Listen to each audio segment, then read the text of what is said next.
Well, I cannot endorse a dictatorship, but thank you, Zena, for your perspective. Good morning to you. Good But morning to you, Martin. George, how are you?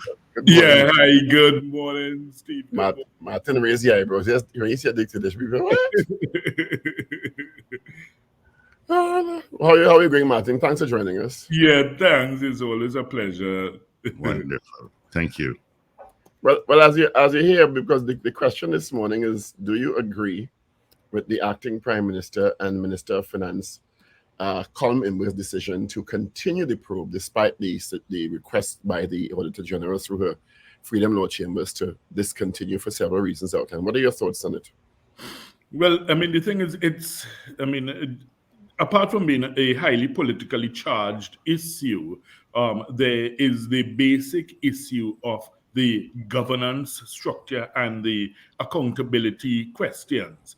And I think that really and truly we ought to have an independent body doing the investigation, as opposed to, those that have been chosen by the Minister of Finance. And the reality is that, I mean, even though you have, both sides, hard swearing on both sides, it is curious to see that, in a scenario such as this, where initially the Auditor General had made requests of the Attorney General for legal representation, it's almost as if the Attorney General said, well, I'm already representing the interests of the Minister of Finance, so you have to get your own private legal counsel, and we will talk about the expenses of that, and of course now you see that it said that, well, the Attorney General is saying he will pay for a legal opinion, but beyond that, he's not prepared to pay the costs. Now, the thing is, if the Auditor General, being a constitutionally appointed body, it is something that I think ought to have the protection of the state's resources if it is that you are being challenged in the performance of your duty. If it were just a purely private matter, then I could understand that as, being different. But in the performance of your duty, then, if you are convinced that you have done the right thing, then I think there ought to be some mechanism whereby you ought to be afforded that protection. And so it goes. Your thoughts on the reappointment of Commissioner of Police Erla Harewood Christopher? I saw a newspaper article quoting you as saying, and I'm paraphrasing here, please correct me if I'm veering off course, that, well, it's basically saying we're happy with what has been happening and we continue. Is that an accurate paraphrase? Well, no. The thing is, I questioned the basis upon which the cabinet would have made the decision to grant the extension. In fact, I made reference to, the appearance at the Joint Select Committee where I think you, probed with some questions, and the answers that were given fell far short of the mark. I also pointed out to the fact that she herself had set certain targets, publicly, brazenly, set certain targets for herself and said, well, yes, she will meet this target by this timeline. If you remember December 2022, she said she would make a 20% reduction in murders, and in fact, by May of 2023, she had to admit that there was actually a 10% increase. She also promised to reduce road fatalities, and that also did not come true. So, as I said, it's a situation where she has hoisted herself upon her own petard. So it's not necessary for anybody to criticize her. By her setting these standards so publicly and by falling short, I think she has basically fallen upon her own sword in that regard. So that's why I was curious to understand what was the reasoning or rationale from the government for the renewal. Now, I saw subsequently, I think because of the public reaction and the outcry that people gave in relation to it, I saw Mr. Hinds now saying that there was a report he saw, or a response from the Public Service Commission which rated her as good. And I was quite surprised to hear that, because I have not seen anything, within the last week or so emanating officially from the Police Service Commission to say that they have done, an assessment and an analysis, and they have this report and they have this rating for her. So I think the question remains, and now, in fact, it gets even more interesting. And I think Mr. Hinds ought to disclose to the public this report or the results of this inquiry that he made to the Police Service Commission, where he said that she was rated as good. Because basically what he said is that this was part of the basis or rationale for the government to give the renewal. Where is that report? How come the public doesn't seem to know about it? Because, let me tell you, Paul and Steve, when we were at the Police Service Commission, the assessment exercise is a very intensive, detailed process, running over months.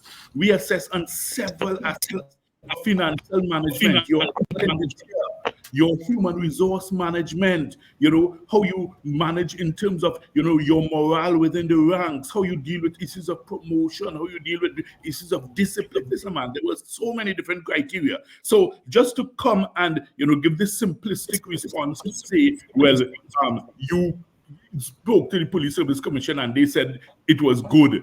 I mean, what on earth does that mean?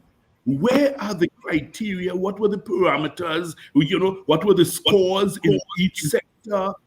What about public trust and confidence? In other words, the litmus test, I would always say, for the success of anyone in that office, does the ordinary person in the street feel safer as a result of you assuming office or not? And that's what it comes down to, Paul and Steve. But you were a member of the Police Service Commission, past iteration, and you've identified some of the metrics that we've seen some in the past because they've come before joint select committees, national security before, public trust and confidence, financial management, because the commissioner is the accounting officer, if I'm not mistaken. Yes.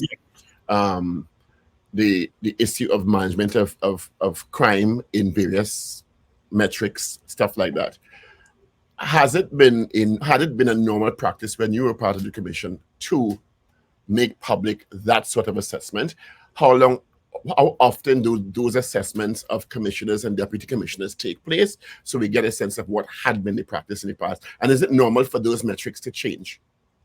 Right. So every year we would compile our report, we'd submit it to the president, and then we would have it made public. So that's what I'm saying. So that's why I find it curious that Mr. Hinds speaks of this, rating or assessment from the Police Service Commission, and I have not yet seen. I mean, maybe I missed it, Paul. I'm always open to correction.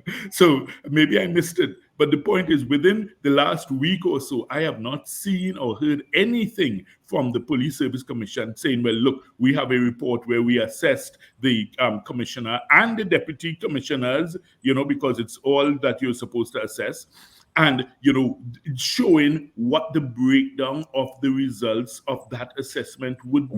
What would have been the protocol for determination? What would have been the protocol when you were part of the commission for making those assessments public? How did they go about doing that? We would actually normally either call a press conference or issue a press release. Because the point is, the Police Service Commission is funded by taxpayers. Okay, so therefore you have a duty of accountability to the public. So therefore, it can't be that this is some private secret between yourself and the Ministry of National Security, or yourself and the Minister of National Security, that he whispers to you, hey, what do you think? How is she doing? And then you whisper back. Yeah, I don't know that it happened that way. No. And this is what I'm saying. It cannot be. So therefore, the question is, where is this report? And it ought to be made public, because Mr. Hinds did say, I saw it on the record, he did say that, they communicated with the Police Service Commission, and the feedback was that, she was assessed as good. Right, so but let me take it one step further. The Police Service Commission put out an ad, I think on April 12th, is what I read in the papers. I remember the ad going public that called for interested persons to submit applications, their applications to be the commissioner of police, and they went through the ad included what your responsibilities would be. But that happened like a month before this. So I don't know if that ad was intended to be part of a comparative to the incumbent, or maybe that ad would, because the Minister of National Security is also on record as saying, it is reported in the papers, that process could take as much as 6 months. So what are your thoughts on the juxtaposition of that newspaper ad calling for a commissioner, persons who are interested, with this reappointment now? Is there any, do you find it productive? Well, the thing is, okay, Paul, let me say this for the record, and in fairness to the Police Service Commission, the current members, and the way it's structured. We did an analysis, an extensive review and analysis of the PSC and its functions, right? We submitted a thick document, a very comprehensive report. One of the recommendations in that report was that, look, we need a full-time police service commission. The reason being, Paul, let me tell you, because of the intensity of the analysis you need to go through, because of the challenges sometimes with police officers getting information from them, because our field officers would complain routinely at the Police Service Commission to say, well, look, they are getting difficulties or challenges to get information from the police service. You know, they send letters making requests, you know, they're not getting the information. Then they send back, they call, then they tell them, okay, look, you could come down. When they reach down, oh, the officer to give you the information is not there. He on sick leave. Listen, man, it's a nightmare getting that information. So therefore, you need full-time members. But the reality is that you are supposed to do this assessment and analysis. You are supposed to plan in advance. You know that you have to do the exercise to do this selection process. And you know it's a lengthy, involved process. Because if you are going international, all right, and you are looking for nationals of Trinidad and Tobago, because remember, we are now limited to nationals of Trinidad and Tobago. Previously, it was wide open. That's how you had Iwatsky and Gibbs coming in. But now we are saying nationals of Trinidad and Tobago who could be living abroad. So in other words, they could be living anywhere, working anywhere, right? So that's why Wayne Hayde was able to come back from, Africa and, interview for it. So the point is, you need to make arrangements for those persons to come in to be interviewed. You need to do security vetting. You need to do medical health checks. So it's a lot you have to do. Well, I asked the question in the context that, and the incumbent would, I presume, and you could correct me if I'm wrong, the person who would be on the job and be assessed comprehensively by the commission while on the job at several stages during her year-long tenure, because it's a year-long tenure, a year and some months, because she turned 60, I think, shortly after being appointed, right? Yes. And so it's either you assess the incumbent and make a determination on her suitability to continue. And if that is the case, you may not have to consider other applicants. But what if, for example, it didn't meet muster? What would be your options in those cases to appoint a deputy? And that's why I'm trying to get to the understanding. Right. Yeah. So I followed the question. I was just laying the groundwork. The reality, Paul, is that regardless of whether they felt that she had done a good job or not, they still have to engage in this exercise, because remember, this is someone who is just on this 1 year extension. You need to appoint a permanent commissioner anyhow. So you still need to go through this exercise. So the fact that the ad came out, it's not a signal to say that they didn't have confidence in her and they were looking for somebody else. It's something you have to do anyhow. It's part of the process. Yeah, but separate and apart from that, what I'm saying is that they ought to have engaged in that exercise much earlier. But remember, the way the legislation has changed now, it basically has to be triggered by the ministry from the minister, if you understand me. So it is now, I mean, I don't know why we don't just revamp this whole thing. Paul, as I have said repeatedly, the hardest position in Trinidad and Tobago to make an appointment is Commissioner of Police. It is the most convoluted, cumbersome process. It's easier to appoint a president. It's easier to appoint a prime minister. And it's changed so many times in iterations in the last couple of years. This is the thing. So we need to change this process because it really does not augur well for, continuity or stability or even a proper assessment being done in a timely manner. Because when you have it so cumbersome, and you don't have full-time commissioners. So therefore, this is people volunteering of their time, I mean, of course, yes, they get a stipend, but I mean, the thing is for the caliber of people you want, the stipend, is really de minimis, in the grand scheme of things. Let me ask an objective question. Is it fair, because I'm trying to look at it from all angles, to expect any person to be able to deal with them, because the performance of the service and the main barometer is murders and assaults and robberies, etc. To turn around a service that has been for so many decades mired with HR, personnel, other issues, allegations of corruption, actually some level of corruption that we can't identify the quantum, in a year. No, it's not. There's no silver bullet. There's no magic bullet that you have that you could say, well, okay, look, you ride in like a superhero and you're going to clean up the service in a year. But Paul, what you can do is if you set your metrics, you set your parameters, you set your milestones, you set your markers, and you say, well, okay, look, I'm going to start gradually making improvements here. And you measure each one of these to see, well, okay, how have I done? So if you have, say, for instance, 20 basic criteria, and you are gradually making improvement on, say, if you make improvement in 15 out of the 20, then but at least that performance is based on the human resources available, the tools available to you, primarily the human resources. If there had been issues with that training, discipline, corruption, etc., do we have unrealistic expectations within a year? That's what I'm asking. I wouldn't use the human resource as an excuse. Realistically, first of all, you look at our police population, the size of the police force compared to the population. We are actually at one of the higher end of ratios in the world in terms of number of police to the population size. So in terms of numbers, you have it. In terms of training, we have a police academy, right? We have, someone in charge of the... But does that guarantee the quality of officer you want? Sorry?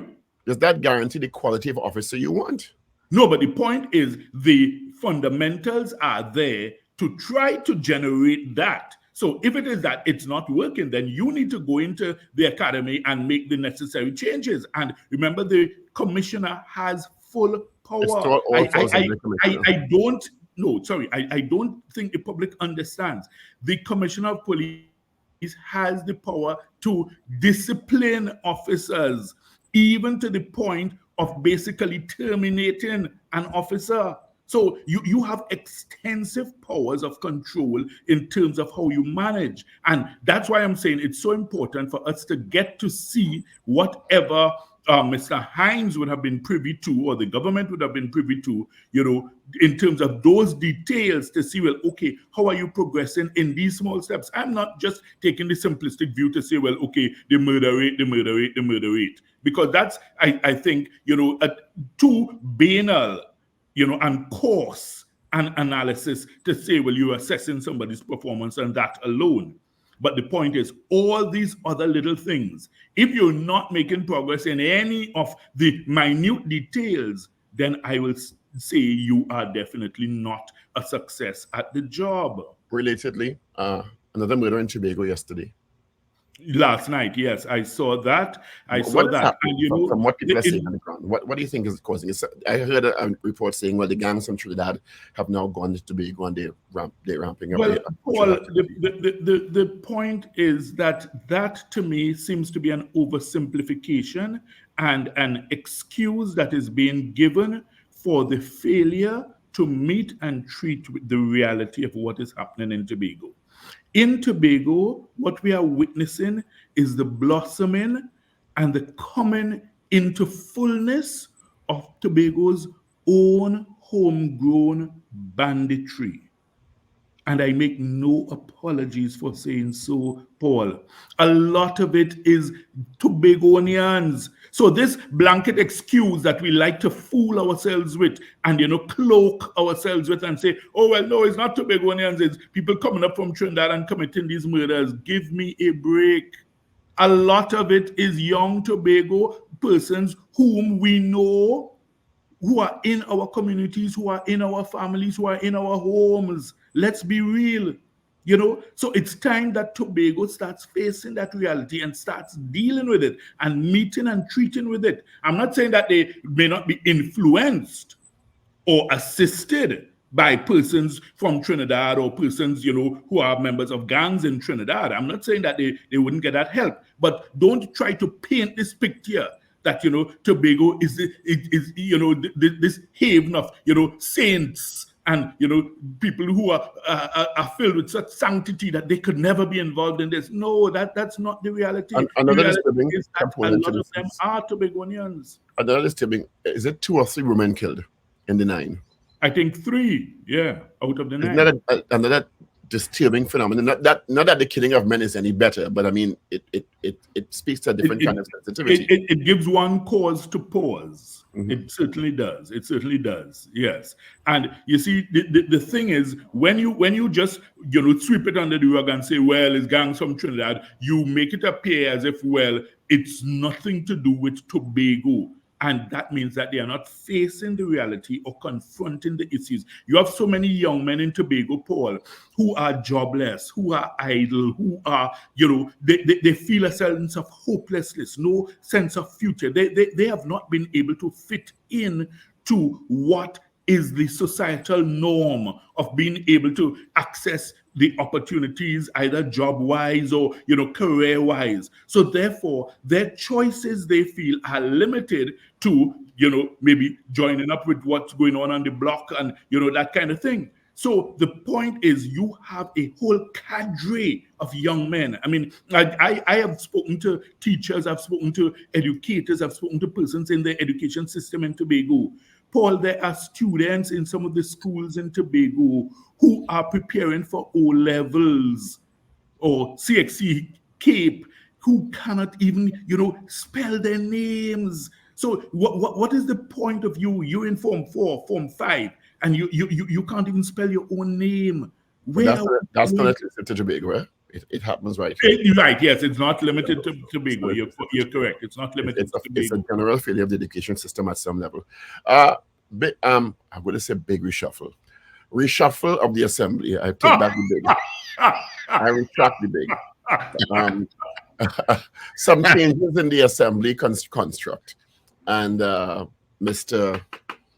Chief Secretary, Augustine, I would have seen a picture with him swearing in a new executive member with Her Excellency the President.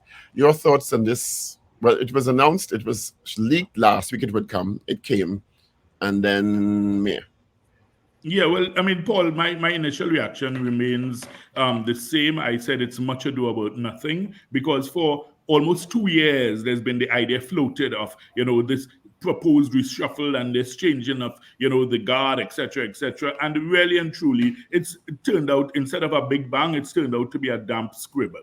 Because you are basically, you have a deck of cards, you do nothing with the face cards, you make no changes there, and you basically, you're shuffling around the 2s, the 3, the 4, and I mean, really, it's just cosmetic, and it really achieves nothing in terms of national confidence or even confidence on the island of Tobago to say, well, look, you are making serious human resource changes, because this type of exercise is supposed to be a human resource management exercise. You're supposed to basically be saying, well, listen, I'm changing this person from this position because I don't think his skill set is fully suited to it. He could be better utilized in this area. So for instance, if you put in someone in the division of agriculture and they have a degree in agriculture science and they have a proven track record in the area, you could justify it and you give that type of explanation. But Paul, our politicians have reached the level. I think we are, almost like, medieval France, before the revolution, where they have such contempt for the people. Remember Marie Antoinette? They went to her, they said, listen, the peasants are rioting, they have no bread. And she said, let them eat cake. I think that's almost where we are with the level of contempt our politicians show for us as ordinary thinking citizens, because they don't even condescend to details or particulars. They just basically give edicts from on high and, take it or leave it, because I'm in charge. Mr. Augustine, from what, I don't know which pronunciation is right, so excuse me for mispronouncing, has relinquished the position of Secretary of Finance. Isn't that significant? Well, he said he is going to relinquish it. He hasn't yet relinquished it. I think he says he's going to deliver his last budget in June. And then he said he's going to step down from that. But the point is, one doesn't know where he's planning to go otherwise, if you understand me. So I'm not sure that necessarily is of any great moment one way or the other. What do you think of the politics in Tobago now? We're heading to a general election next year, by all accounts. It could come anytime between now and then. It's unlikely to come before next year, based on Dr. Roddy's track record of when he calls elections. How are people in Tobago feeling about, well, there's several entities, of course, the Tobago People's Party, which is Mr. Augustine and his colleagues in the assembly.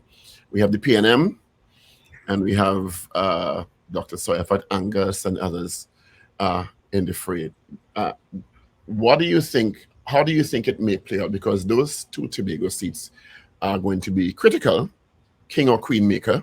Yes, that's right. I think so. It doesn't seem, and I could stand corrected, to be fielding candidates in Tobago, right? Which means that the PNM will be going up against the Tobago People's Party or some other entity vying for one of the two seats. The two seats are currently held by the PNM with Ministers Kojo and Webster Roy. And if the TPP is able to hoist even one of those seats, it may become a deciding factor. Yes, that is correct. That is correct. And the thing is, I think this supposed reshuffle or whatever you call it, right? Maybe he's doing the shuffle. He's doing the dance, the shuffle, right? I think maybe that was an attempt to shore up his position internally within his party. If you understand me, because the politicians, they love to surround themselves with loyalists. So it may have been more that than really, an overall Tobago. Well, we've seen more of our share of palace schools in the politics of Trinidad and Tobago. Right. Do you think Watson Duke is still a factor in Tobago? The thing is, Mr. Duke is a factor insofar as his area of Roxborough. But in terms of overall for Tobago, I think he has lost a lot of credibility, unfortunately. He's lost a lot of credibility. How so and why so? Well, it's been largely self-inflicted. It's been largely self-inflicted, he has been the author of his own demise, and he's been outmaneuvered by, the chief secretary. He's been ousted. So it ended up in a scenario where, Watson Duke had a party and no followers, and Farley had followers and no party, So Farley has now formed a party, and Watson is still there out in the wilderness, crying in the wilderness. And you see, even from his entreaties, where he keeps, trying to make the rapprochement, back to Mr. Augustine for, peace and holding out an olive branch and let us talk, clearly that's a sign of desperation. And I think Farley is smart enough to recognize that, the fact that Watson keeps coming back, after all the things he said and done, and keeps coming back and saying, well, let us work together for the good of Tobago. No, Watson is recognizing his failing and fallen political stocks. So therefore, he's eager to try to get back on board on the bus. But I think that that ship has sailed really and truly. So I don't see him getting back that level of credibility with the Tobago public. People, of course, still recognize and thank him for, I guess, maybe what he did in the early days of the PDP. But the way it has, evolved, it has basically evolved past Mr. Watson Duke. And I think that's the scenario. He's been relegated to obsolescence in the Tobago political scene. So then, so you're saying that Mr. Augustine has been able to establish himself as a political leader of a party and subsuming whatever support the PDP may have had into his own party now? By and large, he has. Yes. Does that have implications nationally, or is it reposed in Tobago politics alone? Well, the thing is, okay, so while he may have been able to do so, the question is, has it resonated with the wider Tobago public in the sense of now being able to attract the hardcore PNM supporters, those who are sitting on the fence, the middle of the road persons, to be able to win one or two of those Tobago seats in the general elections? And that is where the question is, because the thing is, while he may have outmaneuvered Mr. Duke and outwitted Mr. Duke, has he outmaneuvered and outwitted the average Tobago citizen? That I'm not sure he has yet. But the average Tobago citizen, although it's on a much smaller scale than a national election, decided upon, how many, is it 15 seats or 14 now? Yeah, it's 14-1. It was 14-1 in favor of basically made a decision with a party that has been dominant in Tobago politics for decades to remove you from all but one assembly seat. Right. That was definitely a signal that was being sent to the PNM. But Paul, let me tell you, the thing which, if you observe Tobago politics, Tobagonians are more open to changing their leaders than Trinidadians. Yeah, I agree with that. Right. So in other words, even though PNM suffered that massive loss, it's not impossible for them to make a rebound and a comeback. I may paraphrase by saying, even if it's to make a point. Yes. Even if it's to make a point. We told you what we want and we told you what we don't want, and we will show you what we want and what we don't want. Yes. So it's much easier to do that. Yes. Because if you remember, for instance, with Mr. Ashwood Jack, remember he was riding high, when the UNC was in power, and he was the golden boy of then Prime Minister Ms. Kamala Persad Bissessa.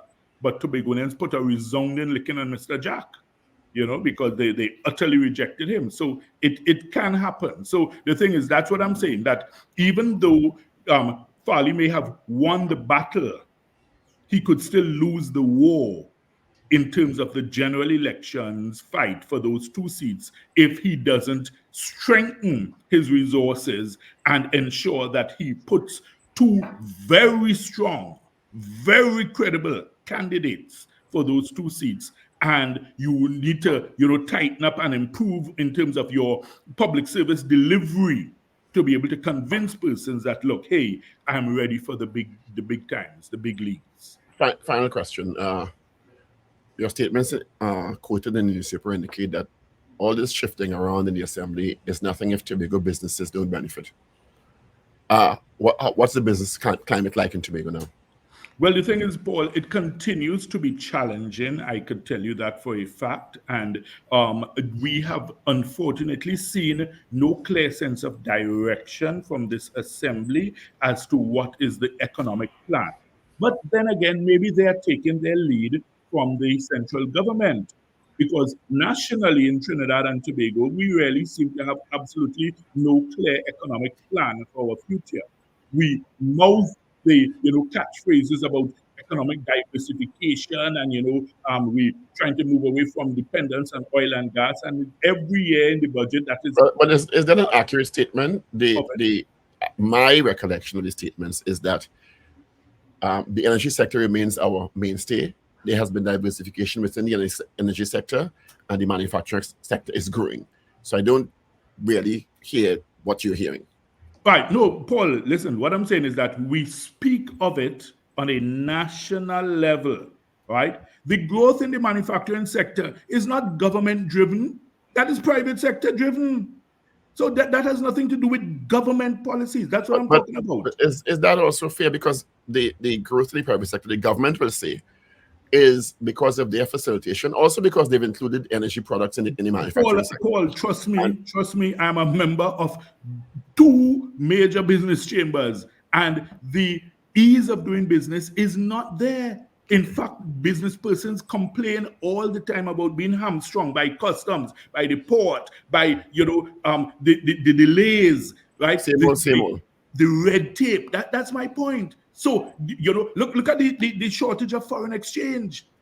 So in other words, your manufacturing sector is actually surviving despite the challenges, whereas you have the so shortage many of other forex countries. for some people. Sorry. The shortage of forex for some people. Of course. That's a whole next issue. But you are quite. But am I inaccurate? No, you're correct. You're quite correct. You're quite correct. Yes. Martin, thanks for talking with us this morning. I appreciate your time. Yeah, it's always a pleasure. Thank you. Have a great you know, everybody ain't getting as much pressure to get forex. You know that. Yeah. That's some people get not all they want, but a lot of what they want. And with ease. Yeah. So much so that they could have say on something. Have a good day. Yeah.